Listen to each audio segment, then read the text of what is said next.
اس وقت اذان ہوئی ہے، آپ سب نے اذان سنی ہے، اذان کے بعد اس کا جواب دے کر، یعنی ساتھ ساتھ جیسے اللہ اکبر کا اللہ اکبر اور باقی سارے کلمات ایسے ہی سوائے حی علی الصلاح حی علی الفلاح کے، اس کا جواب کیا ہے؟ تو اس کا جواب دے کر پھر جب انسان دعا کرتا ہے تو دعا قبول ہوتی ہے۔ اس وقت آسمان کے دروازے کھولے جاتے ہیں، ہر اذان کے بعد آسمان کے دروازے کھلتے ہیں۔ حدیث میں آتا ہے، حضرت انس رضی اللہ عنہ رسول اللہ صلی اللہ علیہ وسلم سے روایت کرتے ہیں کہ آپ نے فرمایا، جب اذان دی جاتی ہے تو آسمان کے دروازے کھول دیے جاتے ہیں اور دعا قبول کی جاتی ہے۔ کتنا مبارک وقت ہے یہ۔ اس لیے جب آپ جیسے گھر میں ہوتے ہیں نا تو ہم باتیں کر رہے ہوتے ہیں، پرواہ ہی نہیں کرتے اذان ہو رہی ہے نہیں ہو رہی، اور ہم اپنی پریشانیاں بتا رہے ہوتے ہیں ایک دوسرے کو، حالانکہ اس وقت اگر ہم چپ کر جائیں، اذان سنیں، اس کا جواب دیں اور اس کے بعد دعا کریں تو ہماری پریشانی دور ہو سکتی ہے۔ اپنے لیے کریں، اپنے بچوں کے لیے کریں، اپنی دنیا کے مسائل کے لیے کریں، اپنی آخرت کے لیے کریں۔ کتنا کچھ ہے مانگنے والا، ہم کتنی چیزوں کے لیے پریشان رہتے ہیں، اور کتنا اچھا موقع اللہ سبحانہ وتعالیٰ نے ہمیں دیا ہے، لیکن علم نہ ہونے کی وجہ سے ہم فائدہ نہیں اٹھا پاتے۔ امام مناوی کہتے ہیں کہ جب مؤذن کسی بھی نماز کے لیے اذان دیتا ہے تو آسمان کے دروازے کھول دیے جاتے ہیں۔ ایک اور روایت میں آتا ہے، سہل بن سعد رضی اللہ عنہ نبی صلی اللہ علیہ وسلم سے روایت کرتے ہیں کہ 2 وقت ایسے ہیں جن میں آسمان کے دروازے کھول دیے جاتے ہیں اور دعا مانگنے والے کی دعا کم ہی رد کی جاتی ہے، یعنی قبول ہو جاتی ہے، جب اذان کا وقت ہو اور جب جہاد فی سبیل اللہ میں صف بندی ہو، اللہ کے راستے میں لوگ صف بنائے ہوئے ہوں۔ اس وقت ماشاءاللہ آپ صفیں بھی بنائے ہوئے ہیں اور اذان بھی ہوئی ہے اور ایک نیک مبارک مجلس ہے، اللہ کی خاطر ہم سب یہاں جمع ہوئے ہیں، تو ہمیں کیا کرنا چاہیے؟ اپنے لیے دعائیں مانگنی چاہیے۔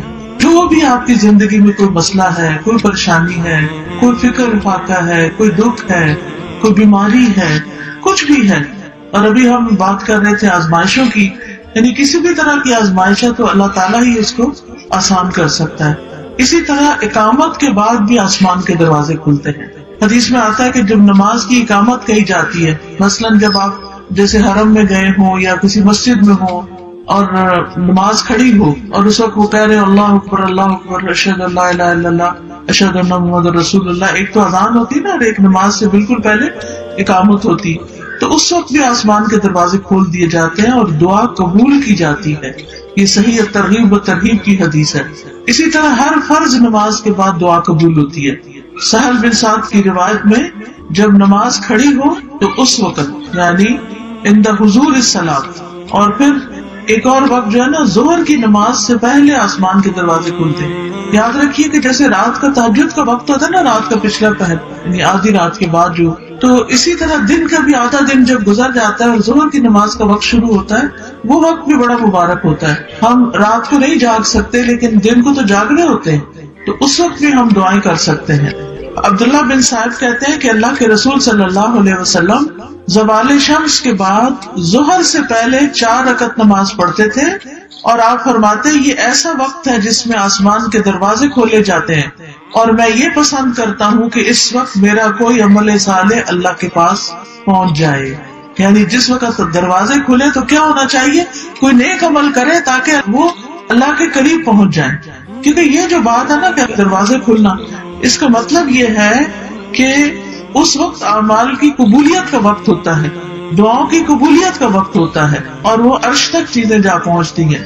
اسی طرح یہ تسبیح جو پڑھتے ہیں ہم، اللہ اکبر کبیرہ والحمد للہ کثیرہ وسبحان اللہ بکرۃ واصیلا، اس کے بارے میں آتا ہے، ابن عمر کہتے ہیں ایک دفعہ ہم اللہ کے رسول صلی اللہ علیہ وسلم کے ساتھ نماز پڑھ رہے تھے کہ لوگوں میں سے ایک آدمی نے یہ تسبیح پڑھی کہ اللہ سب سے بڑا ہے، اللہ بہت بڑا ہے، اور تمام تعریف اللہ کے لیے بہت زیادہ ہے، اور صبح اور شام اللہ کی تسبیح ہے، وسبحان اللہ بکرۃ واصیلا۔